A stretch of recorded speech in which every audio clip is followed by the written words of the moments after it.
Is religion the greatest problem of Ghana and Africa? Well, I'll say yes and no. But don't rush.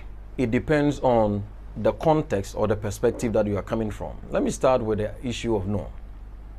By this time, I'm very sure that you are conversant with the standpoint of the New African concept. We believe and we have always insisted that the success of nations is not predicated on the allocation of their natural resources or geographical locations, but rather it is because of the quality of their value systems. So poor values will give birth to poor nations. Wealthy or rich values will give birth to rich and wealthy nations. And then weak values will also produce weak nations. Ghana and Africa happens to be a weak nation and continent respectively because of the poverty and weakness of our values. Now there is this wave of the woke and then this new wave of black consciousness that hold that the greatest problem of Africa happens to be religion.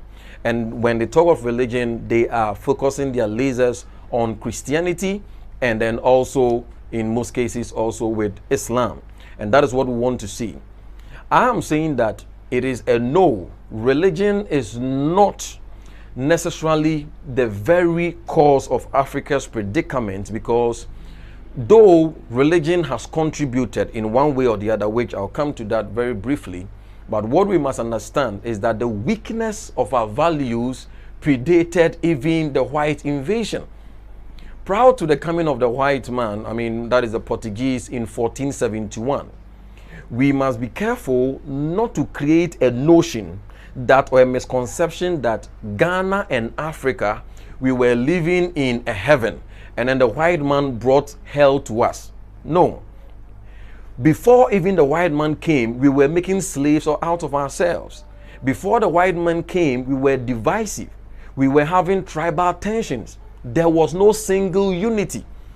It is somewhat, quite surprising and then sad that you find people saying that Africa was a united force and then the white man came and then, the Berlin Conference, they were just divided us over the maps and then borders. No. Before the white man came, who doesn't know that the Ashantis were on a war with the Dangerous, the Achins were with war with the Fantis, and then several. It was the same in Nigeria, it was the same everywhere. So the point is clear that the white man only capitalized on the weakness of our values. When he came, he realized that these guys are not united. They are divisive, they are tribalistic, they are selfish and greedy. Then they aligned with some of the people, gave them more guns to make slaves out of our own people. So we must get this argument very well, especially in our quest for holistic national development and transformation. So the caveat is that religion, before it came, that is particularly Christianity and then Islam, we were already contending with the weakness of our issues here, or of our value systems. Why will I say yes? I will say yes because given our African context, religion is the greatest contributor to the modulation of our value systems. So because religion is the greatest, because we are densely and then intricately religious people.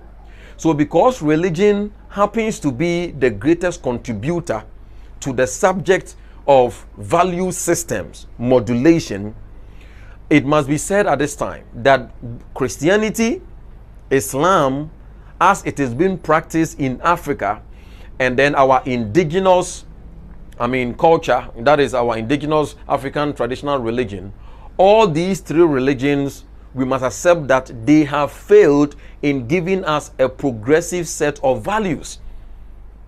So I can take the fact that religion is the greatest contributor.